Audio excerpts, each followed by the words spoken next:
Alors, nous travaillons à l'Institut François Mitterrand avec le CEVIPOF et avec le Centre d'Histoire de Sciences Po sur le leadership en France, en Europe, aujourd'hui, dans la période contemporaine. Et dans ce cadre, on a travaillé avec le CEVIPOF sur le baromètre de la confiance politique qui est annuel pour proposer des questions sur ce qu'est le leadership aujourd'hui. Est-ce qu'on a plus ou moins confiance dans les leaders? Quelle est leur gestion de la pandémie et quelle influence ça a sur leur leadership.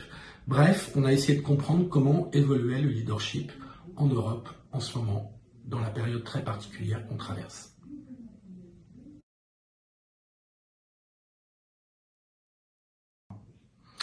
Alors, 3 leçons à ce baromètre de la confiance politique.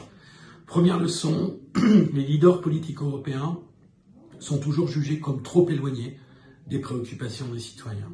Deuxième leçon, dans tous les régimes parlementaires en Europe,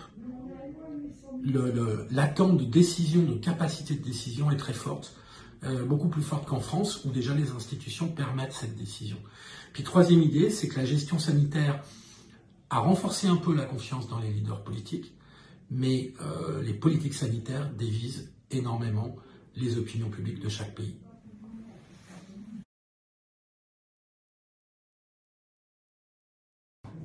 Alors, les prochaines échéances de ce travail sur le leadership, c'est travailler sur le leadership de François Mitterrand autour de l'anniversaire du 10 mai 81, le 10 mai prochain.